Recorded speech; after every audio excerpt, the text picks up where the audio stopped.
So this is the second night. I didn't finish last night, but what I need to do to get the engine out of here is I need to get the engine mounts off. There's a power line going to the starter, which is really, really hard to get to. There's the clutch lines. I need to get those off too. I think that's basically it. Oh yeah, and the drivetrain. So let's get into it. Let's continue the montage.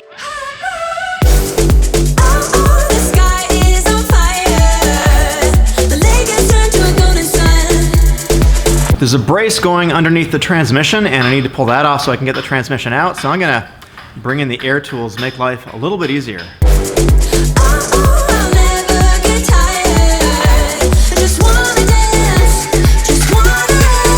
Something I just discovered, it wasn't really just a brace, it's actually holding up the transmission, so I need to put a jack under it for the moment.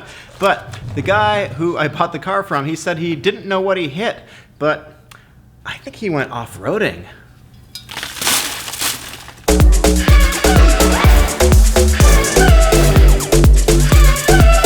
The next thing I'm gonna tackle is the wiring harness going into the injectors. I need to get that off. I wanna have a nice clean wiring harness so that I can sell this engine and get a little bit more money for it. Let me show you what I'm talking about. One thing I learned trying to pull the injectors out, that it's got this wiring harness on it, this loom, that goes all the way over to the ECU. So instead of cutting it, because I want to be able to sell this car with the wiring harness, I think it's going to be worth a few more dollars. Let me show you what I did.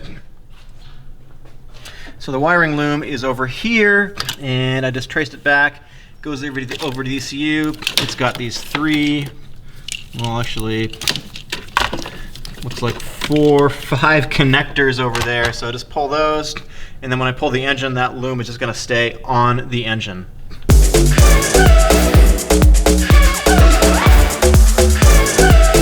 Let me show you what we got. All the injectors are still on the fuel rail here, but we got this wiring loom off. I think at this point we have everything we need to get off the top of the engine, so what's remaining now is the engine mounts, the exhaust, and the drivetrain, just unhooking the drive shaft. So I think that's all that we got left. Gonna work on that. I think we can get it out tonight.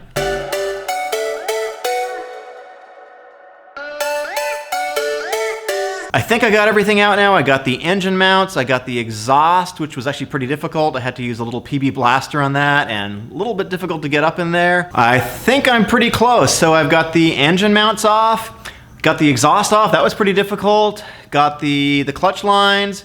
I think it's just down to the drive shaft now, and I think it's just 6 bolts. So I'm gonna drain the transmission and then get the drive shaft off, and I think that's it. Gonna give it a shot, so stay tuned. I get around despite the loss. I'm over here, gotta get across. I drained the transmission, and this is what the magnetic bolt looks like that holds in the transmission fluid. That's a lot of that's a lot of filings, that's a lot of shavings on this thing. That's not good. That's actually the most shavings I've ever seen from an inside of a car, unless something is totally blown like an engine.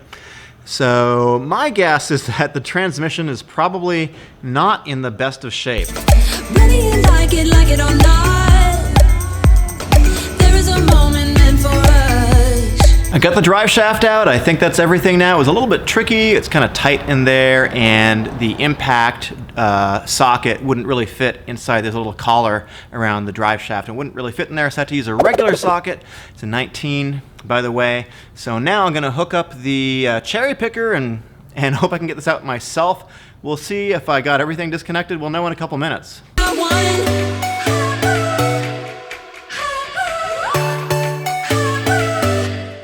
If you haven't pulled an engine before, I definitely recommend one of these engine levelers. I got this at Harbor Freight, and it makes it a whole lot easier to basically balance the engine and pull it out. All right, so this is what it looks like, and it's got this crank over here so that you can move this back and forth and kind of level out the engine. So let's start the pull.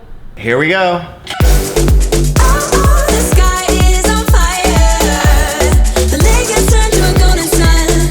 Okay, I'm gonna let it down because what I want to do is I want to get the back of the engine kind of more like this. Back of the engine closer to the ground so it's easier to get out of here, and it's really hard to move the leveler when it's got weight on it. So I'm gonna let it back down and try it again.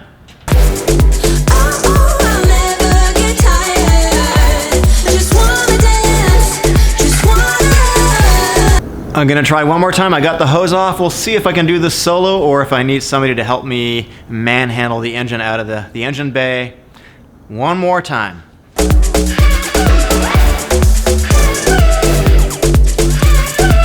I might have figured it out now. Silly me. There's linkages from the shifter to the transmission. There's 3 linkages.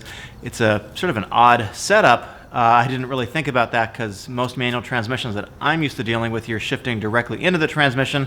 This is a very short transmission, so it's got these linkages. So I need to get those off, and then I think that's the last thing holding the engine in.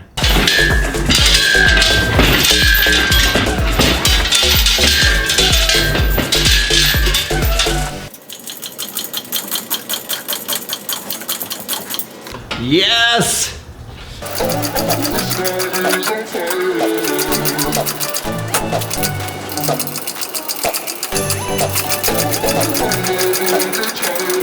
I'm gonna try to move the leveler into the center so I can get the engine a little bit more balanced to get it out.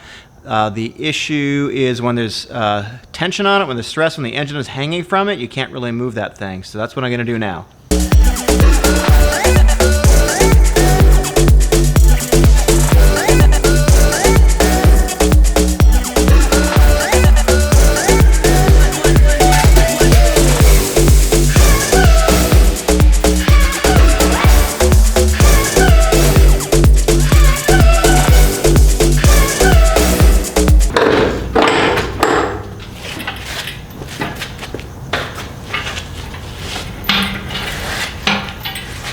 Yes, that's what I call a win.